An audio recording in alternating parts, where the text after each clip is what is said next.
Good morning, ladies and gentlemen, boys and girls, and people who hold the door open for you when you're halfway across the parking lot and force you to do that little awkward jog so they don't have to stand there for very long. Hi-ho! Hi-ho!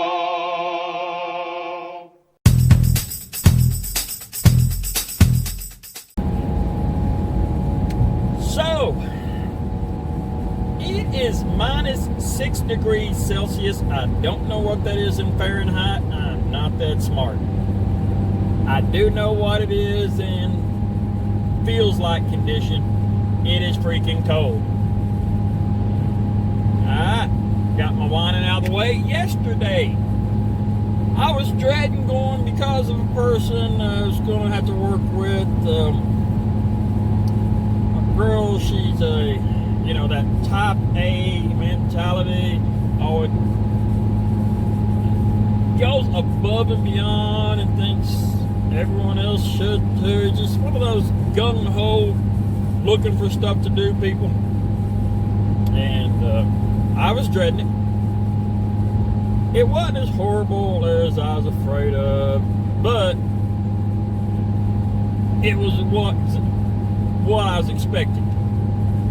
Yeah, we do this, or feel these, okay, there's no point in actually doing this paperwork. It's just literally busy work, statistics that nobody asks for type things, but it was just all day.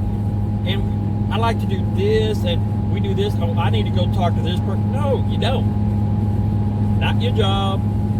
Not necessary. You need to calm down. But anyway, once the monthly schedule that we run through that was put up before I got here goes through, we said about she's an as needed employee. She's not guaranteed any hours. So yeah.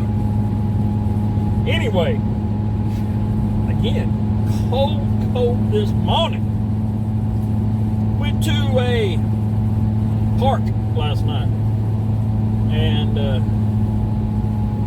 this park puts up a big Christmas light display, and they have a train that they go runs through the park. And I mean train, a little train. The engine, smaller than a car, probably ain't 3 foot high, 4 foot high, probably about 3.5 foot high. But and it pulls around a little train around the park, and it's always been there. It seems like I think my whole life that little train's been there. And for the first time last night, I rode the little train. Me and my wife, a couple of grandkids, went up there, rode the train. We went to. We had to go. Oldest grandson, I don't know if I mentioned, he takes drum lessons. So we did that on the way to his drum lessons. It was really, my wife's trying to do all the little Christmassy things this year, tick all the boxes. She's getting into it. Saturday, she's having the oldest granddaughter over, and they are going to make Christmas cookies and decorate them. And she just Martha Stewarted this up. Sunday we're having kind of our family Christmas party where everybody gets together, all the kids, grandkids. They play games and finger foods, and usually we exchange gifts for the kids because some of them live out of town, and so they come up now. That way, when it is actually Christmas, they can do other in-law stuff, closer to the time. The actual Christmas day, they don't have to get up, drive, our house or however it is. All get together. We kind of do that before Christmas. Kind of like, what is it? College kids, they pre-party or whatever before they go out to party, go out to the bar, get liquored up so they can get drunk easier and they don't have to pay those big bar prices. That's a weird thing to tie in with the family Christmas. College keggers. But see, that's the kind of segues you don't get on other channels. You get some goober driving by himself, nobody else to talk to. Those are the kind of revelations, you know. That's the sparkling wit that you're gonna get from this channel. Speaking of, what are we on? Day 8. Yeah, day 8. Day 8 of video, not day 8 of time, but you know what I mean. So if you look on the right coming up, there's a new car lot. I see a new car in my future soon. Actually, I need a pickup truck. Mine, here's a story of my pickup. I have a 94 Chevy Silverado. So it's got some years and it's got some miles, boy. It's got about, I think it may be closing in on 400,000 miles. But I got it in 1998. It was my grandmother's. She bought it new. I got it. It was 4 years old. I got it when she passed away. And how I got it, my father had 3 siblings. So my grandmother had 4 children. And they inherited her stuff collectively. She didn't, you know, okay, so-and-so gets this, so-and-so said, she just said basically split it. Well, none of them needed the truck, so they were going to sell. I said, I'll buy it from you. So it was 4 years old, and I looked up the Blue Book value of it, and it was $14,000. Now that seems really low, but keep in mind that thing new at the time I think cost about $17,000. The prices were hugely different back then. So I'm there with my aunts and uncles, my dad. I said, I looked it up. It's going to cost, it's $14,000 the price. And my aunt's like, well, pick something that's easily divisible by 4. I said, okay, 12,000. She said, okay, that's better. So I owed them each 3,000, which is funny because 14,000 is pretty easily divisible by 4. It's 3,500 a piece, but hey, she wants to lose $500, she can lose $500. I don't care. So I said, okay, $3,000 a piece. My dad said, I'll donate my part, so don't worry about paying me.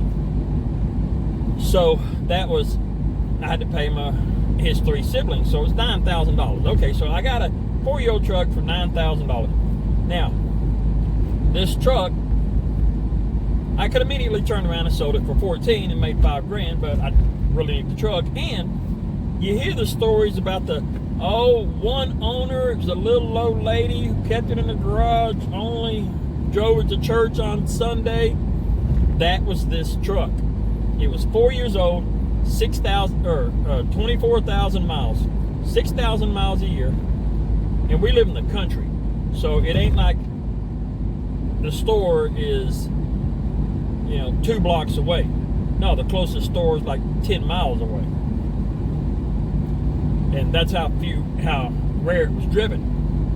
When I got it, I drove up to a couple days after I had it, I stopped at Sonic. And I rolled down the window to order, and a piece of plastic that was there came out. That plastic was sealing the window. That was the first time that window had ever been rolled down. All power windows, power locks, everything like that. Grandmother, she was one of those, no, you're going to break it. Don't use it. You're going to wear it out. It's like, why have it if you're not going to use it? But she was that. I had a dishwasher, electric, an actual dishwasher in her home that when we opened it up after she died, she had stored all of her mail and correspondence and stuff in there. She never used it. And it wasn't, I don't know how to use it. she didn't want to learn because, no, it's going to wear out. You're going to break it. You're going to wear it out. She literally died having never used it. So worried about wearing it out, breaking it, and have to buy a new one that she literally never used that one. That's just how she was. Speaking of Sonic, I am a firm believer that Sonic drive-in restaurants are mobster. They are the mafia. They have a racket going. Let me explain why. I used to work for a company, a petroleum company, an oil company, where I had to do IT and I had to go out in these different places. Anyway, I did a lot of driving, is what I'm trying to say. And I would always stop at Sonic to get drinks because they have the coolest ice. And they have a happy hour with half price and all that blah blah blah blah.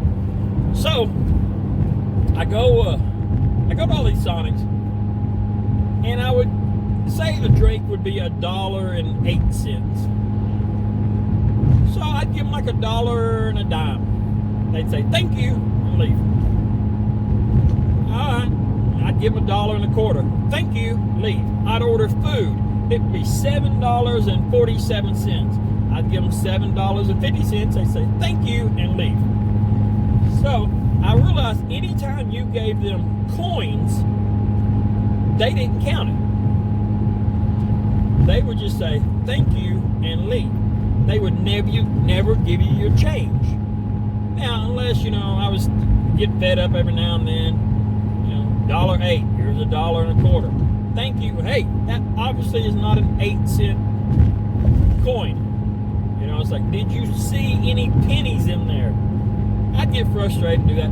Well, this went on for a while, and I thought, and I'd start telling people, they're like, oh, it's just that one Sonic. I'm like, no, I go to Sonics in 4 different states. And it happens every time. And it's funny, but I'd tell my family and co-workers, they'd laugh at me, and I'd always take them to Sonic and do it, and not once did it fail. Every time I'm demonstrating, it happened every single time. Now, I don't know if these girls just don't bother to count. They just assume if they get change, or they just don't know how to count, or they're just too lazy. And I say girls, and 99% of the time, car hops at Sonic are girls. I don't know why it's a traditional, who knows, but that's just the way it is. Or at least around here in all the ones I went to. So anyway, this went on for a while, and I started thinking, I wonder if it goes the opposite direction. All right, let's find out. Get a drink. It's $1.08. Here's $1.05. Thank you. So, whoa, now we're on to something. So, if you order food, and let's say it's $7.37. Okay, let's try $7.25. Throw some mix, a couple of dimes, a nickel. Thank you. Well, let's see. And you could take it to extremes. Say that same $7.37. Put a couple of dollars in change in there, like a 5 and some change. Honestly, you can knock it down to $5.85 if you throw enough change involved. Throw a few pennies in there, some bunch of nickels. They're not going to count. They're going to assume whatever you put up there is right. Now, I'd tell the kids all that, they'd all make fun of me, and I did that till I figured I probably got close to breaking even. And then I'll make sure I always, give to the, just give bills, stop giving change. That way they obviously had to make change. And it's funny is, once I got to the part where I gave bills, I'd almost always tell them to keep the change. Because they're going to make the effort. They start counting it out. Hey, bless you, you're doing it right. Go ahead and keep the change, It's funny, I ended up my kids all made fun of me. And at one point, while they were in high school, I had 3 daughters working at the same Sonic. And it's funny is they would all go out of their way to make sure they counted and gave change back, because they'd heard me rant about that so much. They're like, yeah, we don't want to be, that person. And so they'd always, they'd always look at it and say, do you want your change back? Or something, they made a concerted effort, because I had pointed out that seems to be a thing. But now, I can't remember the last time I paid cash at Sonic. This is, I don't know, I don't work in retail, but standing behind people in line at Walmart, blah, blah, blah. It's funny, it's almost becoming a cashless society. If you're behind someone, say, over the age of 70, it's almost guaranteed. And we're talking about the Walmart, and they're getting a big purchase. If they're getting $100 worth of groceries or whatever, it's almost guaranteed that they are going to write a check. If you're behind anyone, under the age of say 50, probably a little older, but let's say 60. Odds are they're going to use a debit card. It's like that 10-year where they still use cash, and my son's bad about, hey, I want to go get somebody, you have any cash on you? No, I really don't carry cash. I mean, very rarely. It's all through debit cards now. And because we buy a lot of stuff online, and cash, you kind of need the money in your account if you want to buy it online. So we don't do a lot of them. And our, checks are direct deposited. It's funny is I'll work, they will direct deposit my money into my account, and then I will spend, pay all my bills, buy all of our stuff, and even debit cards. And it's open for pay online. It's like the entire, from start to, all that money I received until I spend it all, I never see any of it. It's all digital. And I guess that's the wave, really. Convenient. It's going to be the wave of the future when they put a chip in our hand that's going to tie everything to you. Got to have the mark of the beast before you buy anything. I don't think it's that far. I'm just saying this is more convenient, not religious. I don't know how well it shows up, but I think it's neat. Right there in front of me, you can see the sun coming over the mountains. You see him painting that dark blue all the way down to the orange gradient happening. Party. At least I think so. It's my video. What I think goes. Okay. See what else? Yesterday,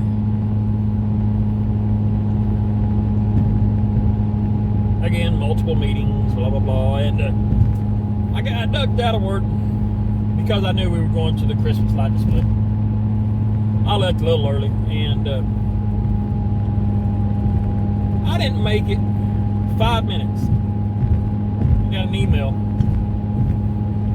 Or a text, actually, wanting to know if I could meet with someone today. Basically, wanting to know if I could take another meeting. Yeah, I guess. That's one thing, man. They are big on meetings. The head guy, the administrator, he is one of those cheerleader types. Every morning this meeting is through teleconferencing, because we're actually kind of a satellite from a main corporation, but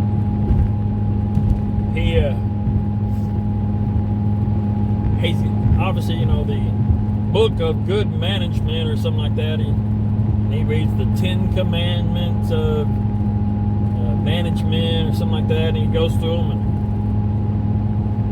And I've been there and he does those every morning meeting we have to go to. I've been there 8 days. And I think we're still on like Commandment 5. I think each one of those commandments are broke down to like 20 different subsections. This is stretched out, is what I'm trying to say. But he's one of those, I bet he listens to all the motivational speakers. And he's the head of the place, so I guess that philosophy got him to where he was, so who am I to judge? Maybe I need to be reading more in the business section of the library. Speaking of libraries, and I just was. Growing up, man, I never went to a public library in my life. I remember going to the library in grade school. They had certain times that we would go to the library, pick it out, and a week later, we'd take the book back and we could know. I was always looking for the Dr. Seuss section. I always thought they were cool back when I was little. I remember doing that as a kid. Then when I got into high school, I read a lot, but I bought books. I didn't really go to the high school library, except to sneak out there in study hall. Can I go get a book? Yeah, not ever come back. Study hall. But the public libraries, I love those things, man. I take grandkids to those, and they're impressive. But I don't think they were the same ones, because they weren't around when I was a kid. I remember at one point there was a bookmobile that came, but I remember it only came like once or twice. It wasn't a routine thing. And my oldest daughter, she actually worked at one of the libraries in the town she lives, and the public library. And it ain't just some dowdy old woman sitting back there telling you to shh. No. They had constant arts and crafts for the kids. They had all kinds of displays that they were doing. I mean, she did just tons of crap. Just constant. It was an active little library, I'll give it that. I don't know if all of them are, I just know that one was. Let's see. I'm trying to think if I got anything actually going on. Oh, I did I met the guy I used to work with. The job I just left. Basically, I had a partner in my healthcare specialist or assignment up, and met up with him yesterday for lunch. And the company is sending him. He has a training in Atlanta, Georgia. And it's a one-day training. He's got to fly down today. He's flying down today. And then the training's tomorrow. Then he's flying back tomorrow evening. And a couple things about that. One, we are in the digital age. That's nonsense. All right? Even if you don't want to record it and send it to the people that need that training, if you need the interaction, we have that option. All right? Honestly, FaceTime, there's GoToMeetings.com. There's tons of ways they can do it without involving air travel. That to me seems lazy, to be honest. But anyway, they could do a TED Talk on it. But anyway, he's going down there, and he had to go a couple of months ago to do his initial training. Of course, this is in Little Rock, and that was, hour drive, if that much. But it was 3 days. Now, he went down and he got a hotel they said if you know that option, we have hotels blocked off if you want them. So he took a hotel, he paid for it, then he put in a reimbursement. So the area manager was saying, yeah, go ahead and get your tickets and your hotel for Atlanta, pay for that, and put in for a reimbursement. And he told him, he said, I'm still waiting for the reimbursement for Little Rock. That's been 2 months. He said, now it is also the middle of December, or right here in December. He said, I have Christmas to pay for. I have 2 family birthdays in December. He said, there ain't no way I'm laying out this huge expenditure right here at Christmas time. You know, he has traveling, he has family and all this stuff. He said, and I'm still waiting on that reimbursement. I can't wait another 2 months for this. He said, not a chance. He said, well, we'll see if we can't reserve the room and get your airfly seat. I'll see what I can do. And I'm almost willing to bet he's going to put it on his card so he can get points, let him deal with the reimbursement, which is fine with my friend. You know, as long as he ain't out of pocket, that's fine. It ain't like anybody's coming out ahead. You know, the area manager may come out ahead in points or whatever. But I told him, I said, what you ought to do, go into the office, clock in to work, drive down there, keep all your gas receipts, get your hotel, drive back, you know, the next day. Then when you get back, clock out. Now you've got over 48 hours of time, and you can do the reimbursement. It's going to be a whole lot less, but even if that reimbursement takes a while, now you've got at least, you know, probably 40 hours of overtime. Because I'm like, you ain't going for fun, you're going on business. You're on the clock. You're not at your home with your family. That's business. I said, man, clock in, go down there, drive down there and come back. So he actually gets paid mileage too, but they have a cap on how high the, it's about 1,600 miles. And his job, he's going to drive 1,600 miles in a month. But the first time I did that, they didn't tell me it was a cap. And I drove 3,000 miles that month. And anything over 1,600 miles, they pay you a penny a mile. And I was furious. I'm like, let me get this straight. I drove the equivalent of here to New York City for $14. I'm like, oh, I was furious. But so that would happen if he did he could still get his mileage, easily get his 1,600, boom, you know. And but he'd get reimbursed for gas, and the time his pay is really more than his mileage. Well, I say that interstate, if he's doing 35, you know, 70 miles an hour, 75 miles an hour, I think he got reimbursed right around 50 miles. So his pay, mileage would have been equivalent to his pay. But anyway, he'd get paid the whole time, even while he's sleeping. I said, go that route, and ain't a thing they can do about it, because you're on the clock. I think I convinced him, but he was going to check to see if they'd already bought the plane tickets or anything. So, let's see. When I met him, I went to lunch with him. And man, these holidays are killing me eating wise. February of 2017, I stepped on a scale.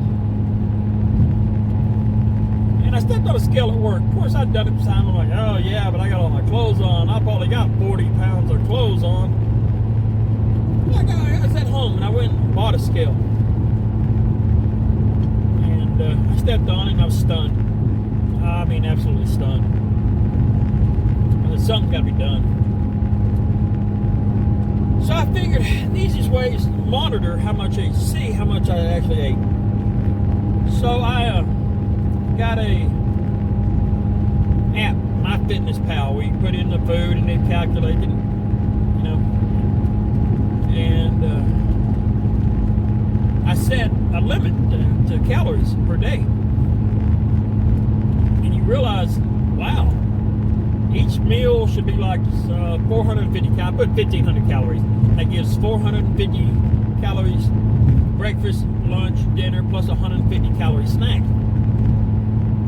And you realize you go to McDonald's, you pick a meal, and that's like 1,500 calories right there. You're like, holy crap, man, I ate terrible. So I did that. And also I went out and I got some other apps, you know, exercise. I got a Fitbit so I can track and exercise, be more active. It reminds me, you know, do so much every hour. And I started doing that, really paying attention to what I actually get off the stupid couch and go do stuff. And it wasn't a huge drop. It wasn't like I was losing 10 pounds a day or anything. But the track, I could see progress. And every morning it was a big deal. Oh, did I do it? Ooh. And ended up losing 46, 47, right around there, pounds. Felt tons better, just staggering how much better I felt. Well, lost track, got off of it, kind of quit paying attention. And I've noticed, man, I ain't gained all of it back, but a good chunk. Probably easily half, if not a little more. So I got to get, and I've noticed now, I used to, when I went to a restaurant, before I'd always like, yeah, that looks pretty good, but is it going to be enough? Is that the biggest meal they got? You know, a steak. Don't get the 6 ounce petite. Oh man, I gotta have that 14 ounce. I want to make sure I get my money's worth. And I've noticed that I go, and when I actually started paying attention, I look at the calories. I'm like, okay, this is enough. This is apparently all the calories my body needs. I don't need to be stuffed when I walk out of here. And I was real big about not going out to restaurants. So now I notice I'm back in that habit of, yeah, I kind of want to, go to a Mexican restaurant. Ooh, fish tacos, that sounds good, but I want to make sure I get enough to give me 6 of them, type thing. I've noticed I'm getting back in that habit. So I'm gonna have to put the hammer down. Start correcting. It's been hard during the holidays. I've been wanting to try it, but I'm saying it publicly. So I need to start making myself more accountable. I think I'm gonna kind of humiliate myself here and weigh myself each day and throw that on here, just to again publicly shame, maybe keep track of weight and calories for the day. Feel free to comment and make fun of me. I don't care. I ain't got thick skin. No, I don't really. I'm telling you, boy, negative comments, I'll take those to heart. That's what I need. I need accounting. And it's funny was when I started doing that, started doing the weight, I didn't really say anything. It's funny as I keep things close to my vest when I say, why you doing that? It's okay. I don't want to really say. I don't know why. I don't really share things like that, except, anonymous strangers, I guess. But, and it was really nice because I didn't say anything at work, didn't say anything. And when people started noticing, it was really, you get those, wow, you're losing weight, what are you doing different little things? And so it was really nice. So gonna have to get back with that. I actually thought about joining a gym, just nothing else, just kind of building up some cardio. We have a treadmill at home, but it's just so easy to get, unless you've got time set out. And with young kids there and constant activity, it's hard to get time just to set, to dedicate this time every day. If I had a room, because I get up early in the morning, I'd go do the, every morning without waking anybody up. Or even just to get outside, jog, walk, whatever. But I don't live in a place where I really can. I mean, on a major highway. So I can't really, if I lived in a suburban street, I guess I could actually, I thought about, I thought about leaving early and then find a neighborhood and walk around, but I don't want to do that in work clothes, especially I don't want to get sweaty or whatever. I did that for a while on my way home from work. When I was first doing it, I'd stop on the way home and go to a park or something like that. And there's a lot of parks I could walk around here, but again, my wife works marathon, I work days, so I have to get home and get the kids. We have a babysitter type thing for the 45 minutes or an hour, whatever, that neither one of us are there, so I have to kind of get home. And but I need to get more back to the routine. We'd take the kids to the park, take the dogs to the park, hiking, anything we could to get out and about. And we kind of fallen off that. Life gets in the way. You have to make the effort. So I'm going to have to get back on that. I've noticed that I used to feel bad. Clothes would kind of feel tight, or not tight, your stomach poaching out. It feels tight around there, but it's loose on your shoulders type thing. It's just uncomfortable, and I've noticed that's starting to feel that way again. And I've also noticed that because it's doing that in a woman, I've started to compensate for my gut kind of sticking out a little bit by kind of not standing up straight, because it kind of pulls my shirt up against it. So I noticed I'm getting in a habit of bad posture really because of it. So I got to fix that. Let's see. So I'm going to start, anyway, the point of that, I'm going to start kind of throwing out some numbers. And right now, so, kind of yesterday, my goal is 1,500 calories. We'll see how we do every day. I'd start less eating out here at this work. Start bringing stuff, a little bit more fruit, vegetables. Yeah, I hate to say prepared meals, but they have, we're works blocks from Walmart. Go in there and get fresh food before work or at lunch even. I know I'm just rambling, but that's the whole point of this channel, just to give you something to ramble about. I don't know how well you can see it, but this is a good. I wish this car wasn't in front of me; it'd be a little bit better. You got the sunrise coming, and I don't know if you can see the tendrils of fog, steam, whatever, coming off this lake. You see it coming up and crossing the road. Very serene morning.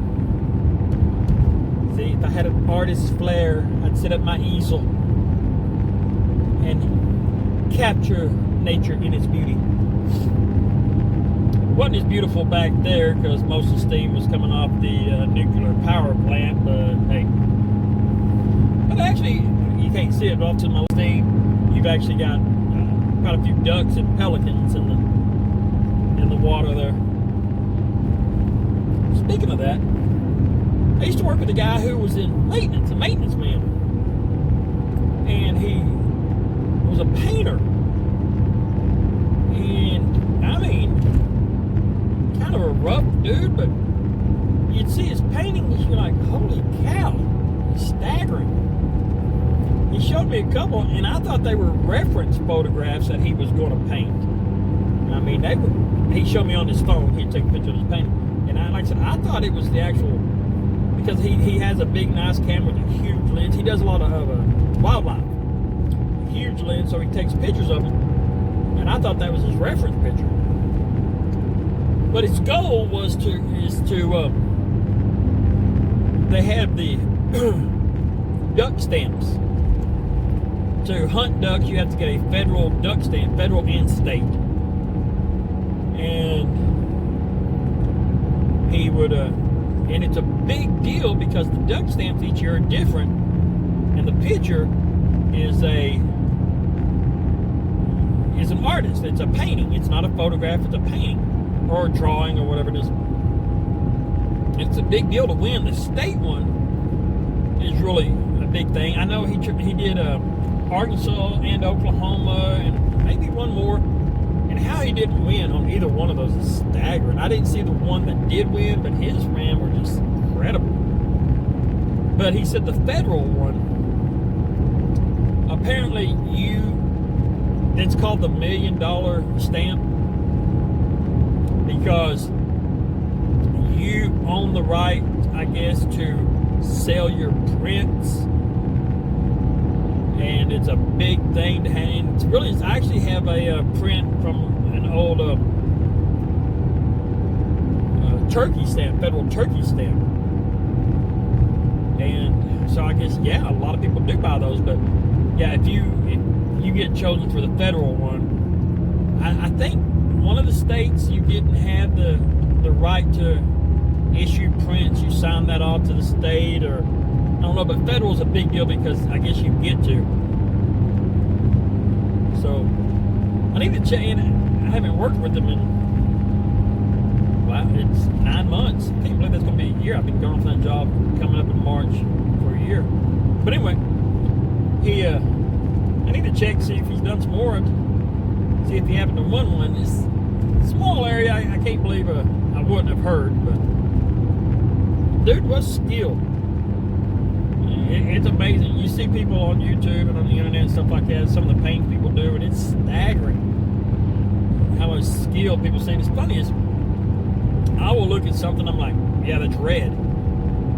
You're like, well, you got it red here, then you got the gradient here, and it goes down to the orange and the yellow and all this. And then you'll see them and they'll put like white highlights, and you're like, why are you putting white? And it looks like, oh yeah, I didn't even notice that. It's amazing what kind of eye artists develop. I don't have that skill. Oh, I do have a skill to know that car was coming, so not to pull out in front of them. See, that's the kind of eye that matters. This video has gone on. I would apologize, let's be honest. So who watched this long? But anyway, I'm going to wrap this up and get on about my day. Still don't have a good sign off. I know, I'm a failure at that. Anyway, I'll see you again tomorrow. Ooh, good Lord willing. Is that a good sign? Again, I'll work on it. Hey, Peter Parker.